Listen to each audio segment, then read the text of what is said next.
No. Yay! That's cool. Okay, so the significance of that. This dude is from Pennsylvania, Philadelphia, came all the way to Detroit to hang out with us, playing a Detroit song. I'm ahead of myself. Tell us your name. My name's Jim Kerak, just outside Philadelphia.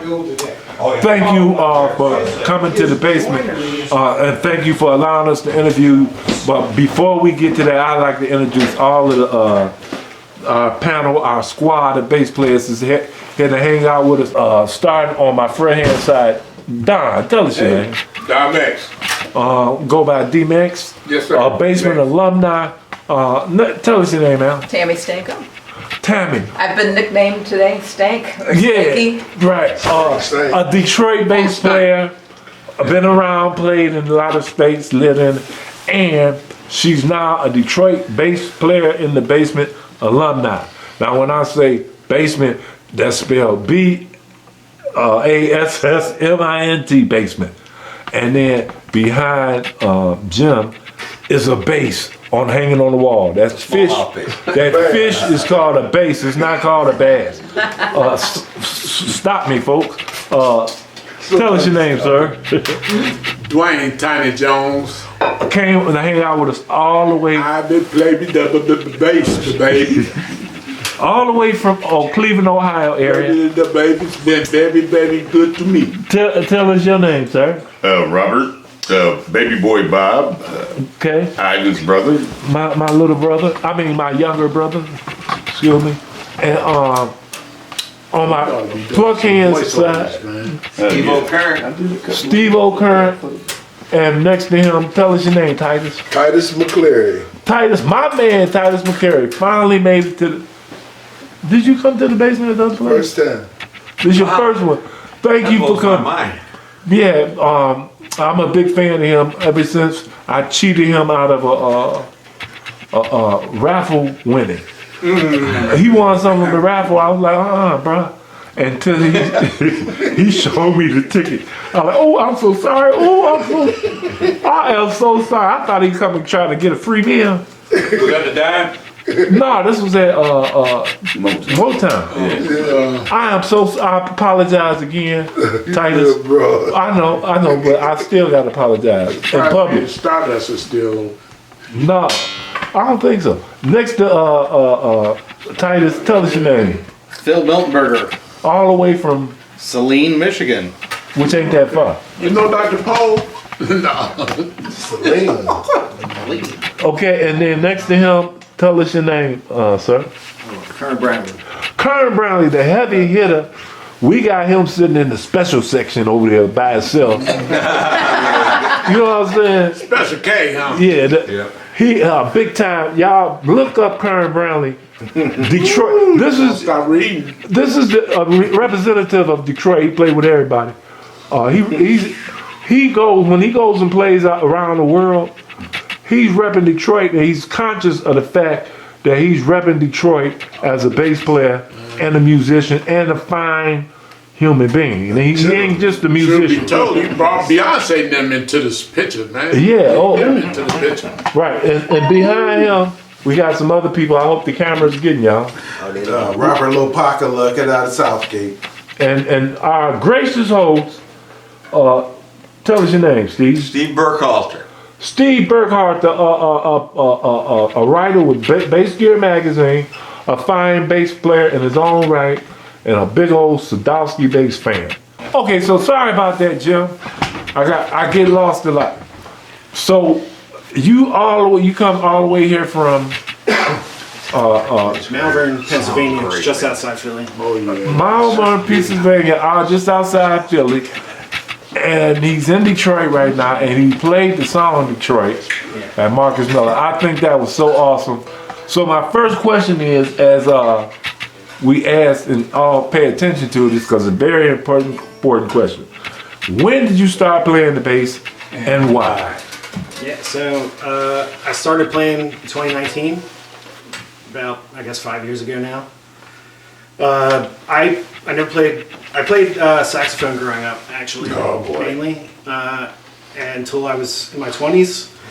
And then basically stopped playing music at all for like 10 years. Just, I don't know why, but just never found people to play with or whatever. And then one day I like just felt this itch to play the bass for some reason. Can't really explain it, but I walked in to Guitar Center and bought one day, and then the pandemic hit, so I had a lot of time to practice. So basically that was my life. You know, I immediately just jumped right into it full speed. Yeah, and you say practice. Apparently, you had a lot of practice because that was a nice rendition of the song Detroit. You play with anybody out there? Yeah, so I'm in my first band currently. It's called Silver Sonic out of Coatesville, PA. It's like a blues rock band. So I've been playing with them for about a year.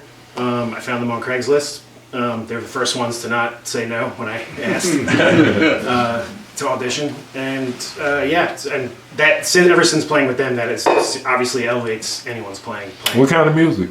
It's like blues rock, think like Led Zeppelin style, but our guitarist like writes all the songs. That bass right there, we've been talking about that since you got here. What kind of bass is that? So this is the Fender American Performer, I think it is.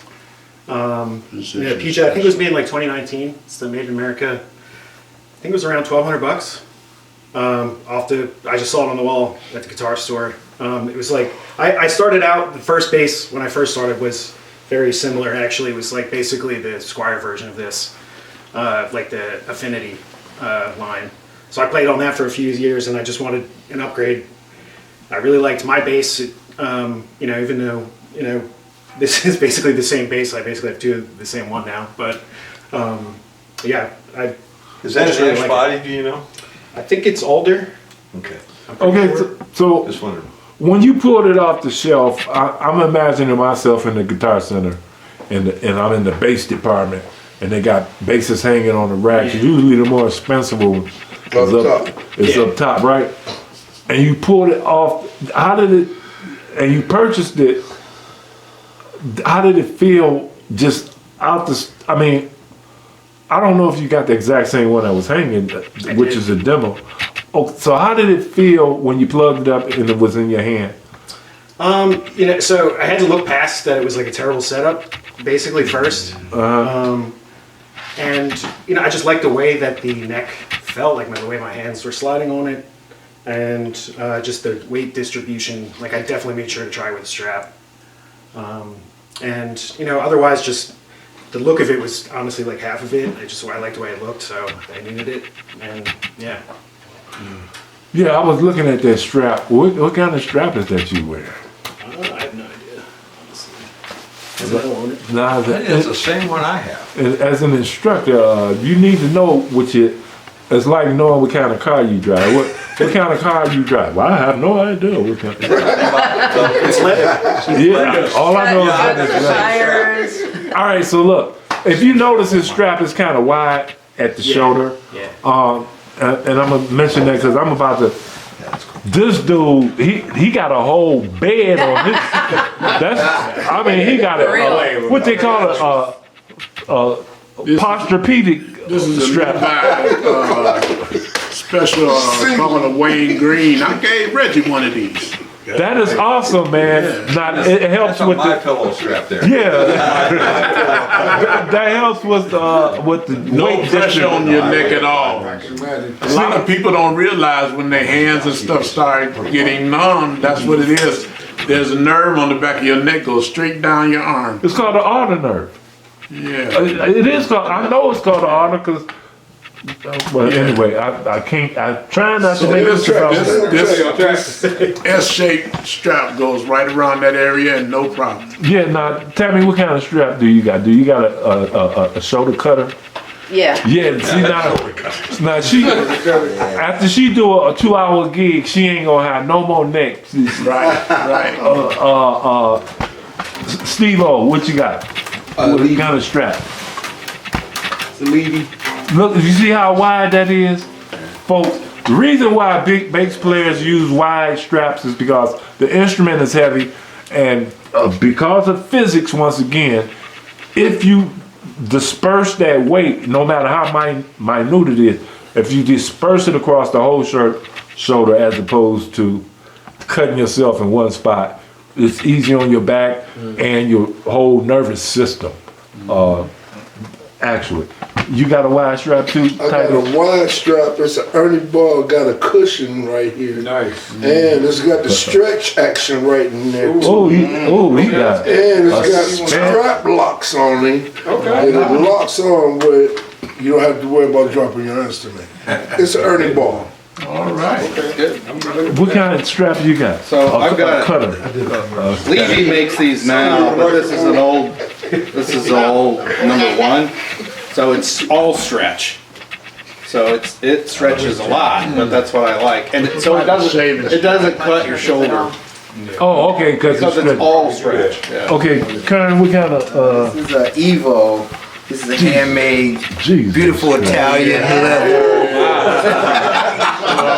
Show off, kid. That's all right. Yeah, I know. That's why we got him sitting over there by himself. You know, he got, That's why he you know, he rolled it got, up and stuck it in his jacket. See? you know, he got lost today because he's not used to having the limo guy driving the spots. Oh, yeah. Okay, Jim.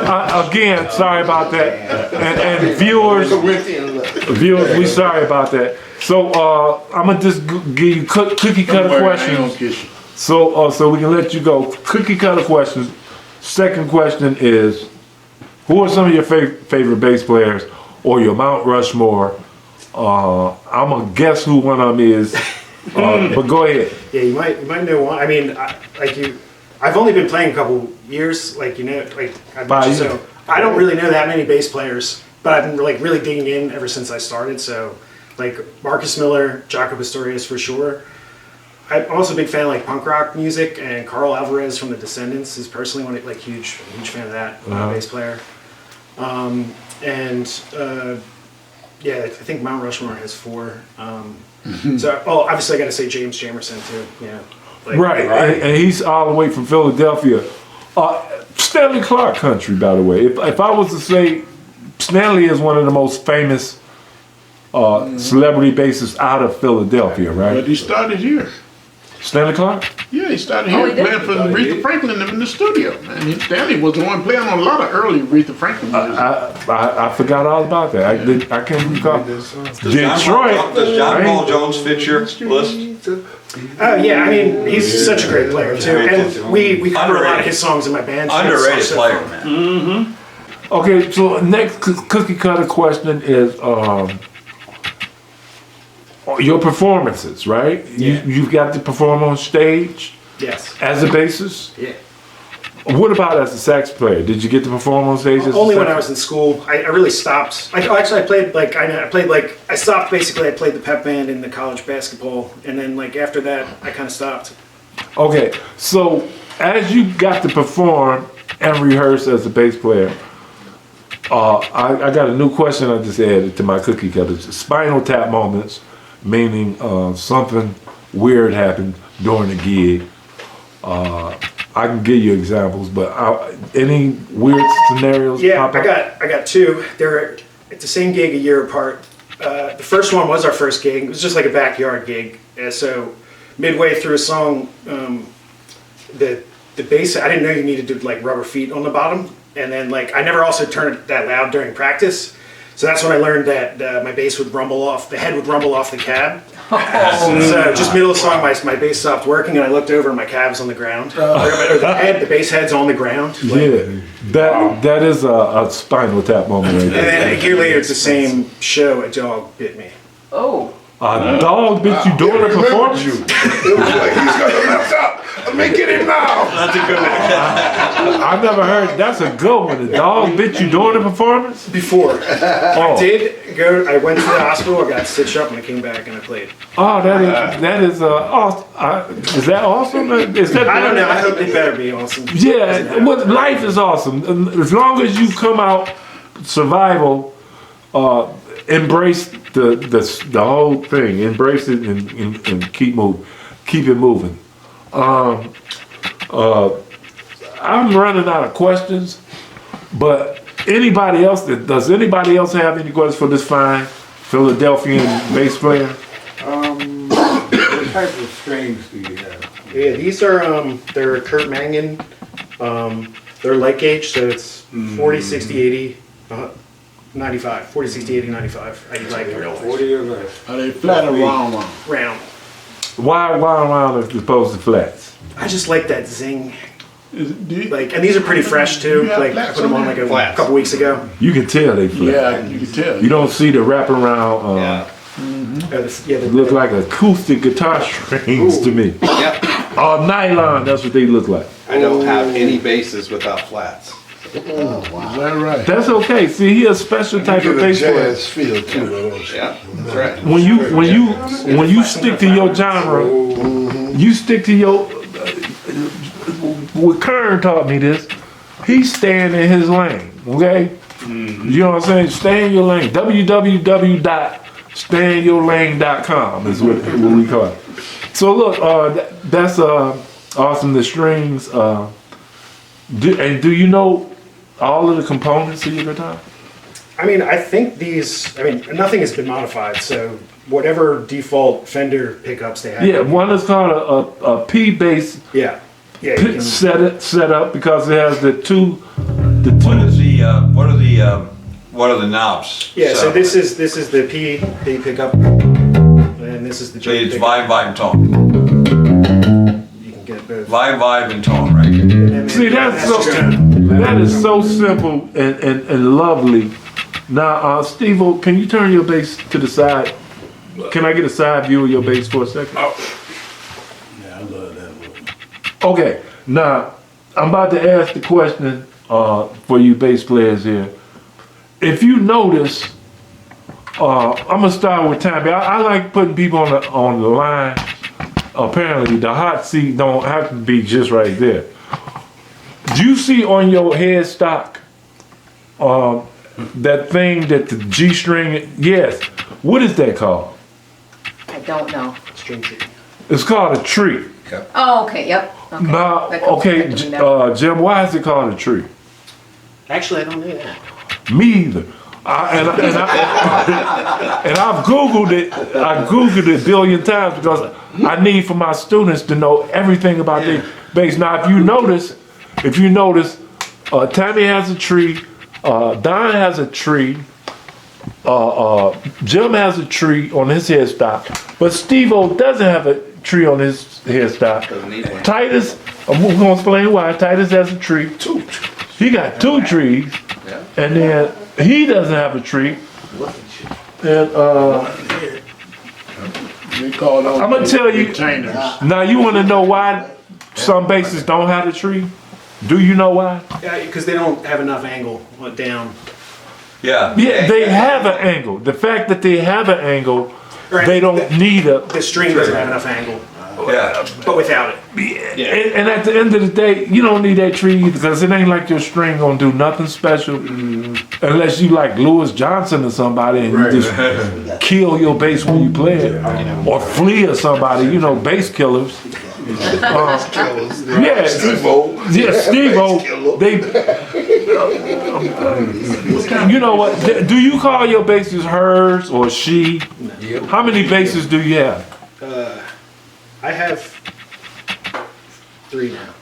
You have 3, and you don't have names, she or that. I'm curious. I'm sorry, lady. Do you call your basses dudes? No gender. No. It's just like who made them.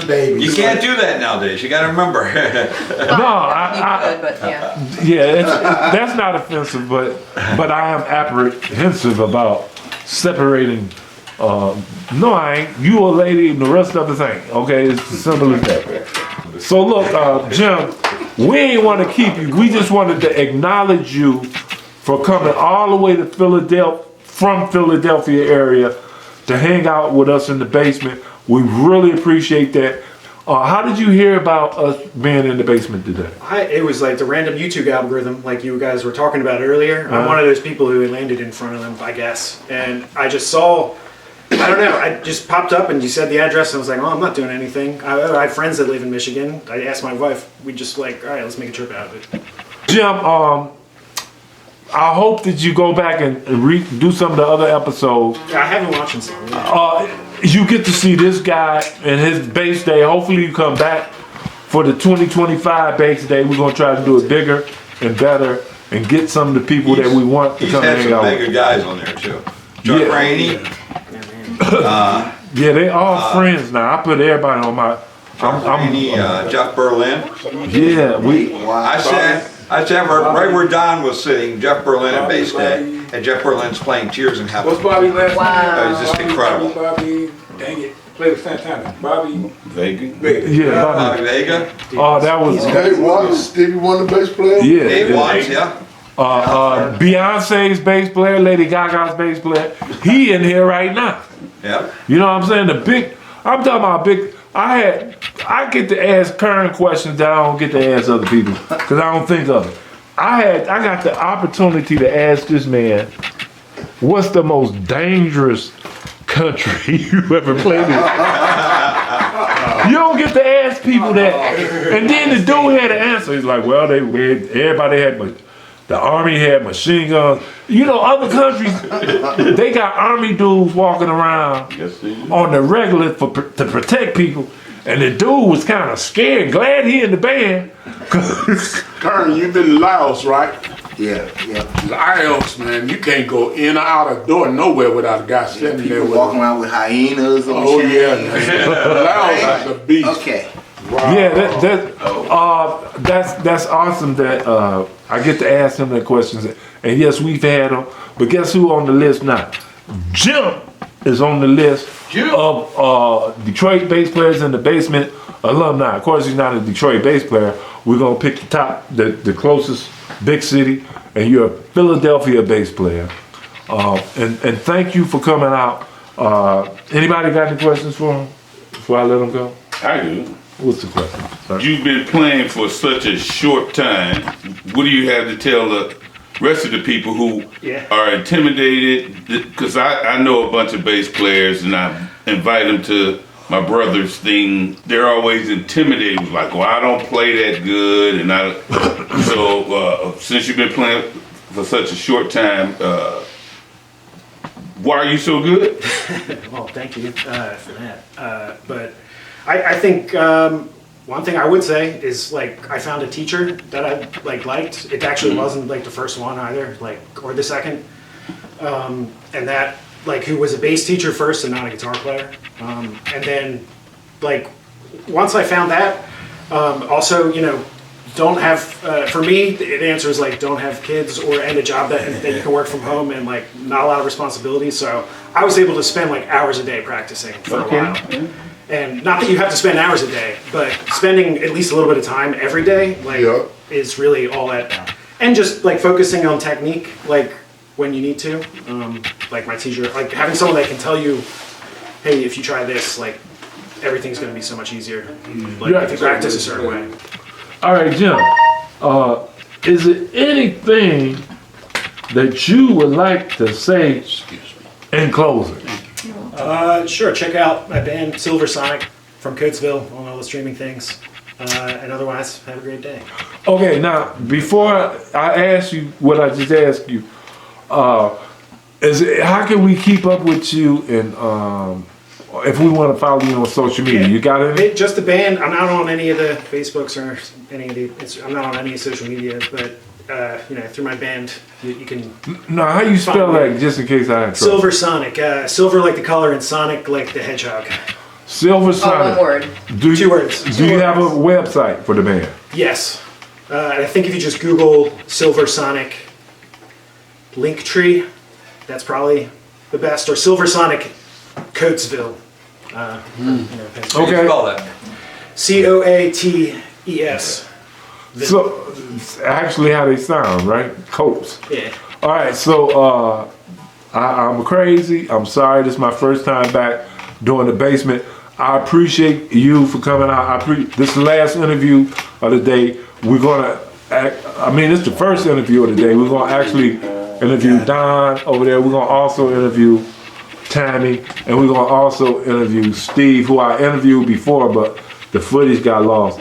But I'd like to thank all of y'all, Kern, the whole Steve back there, and who else back there? Robert LaPaca. I'd like to thank all y'all and the whole panel, the whole squad for showing up in the basement. Our first one, first one of 2024. Also the last one of 2024. We're gonna shoot for mid-January. And we're gonna shoot for Try to do every mid-January other month. for the next one in the basement here. I thank y'all for coming.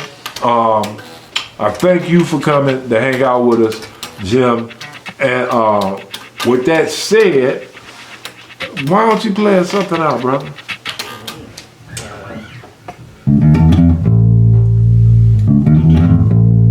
Okay.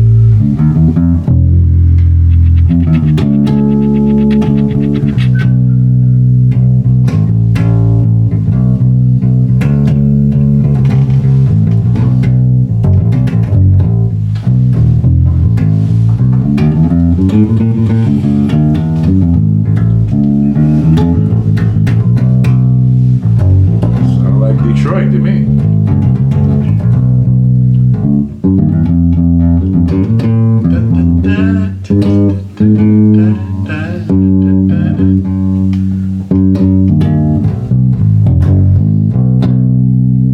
That's all. Yeah, thank you. Jim.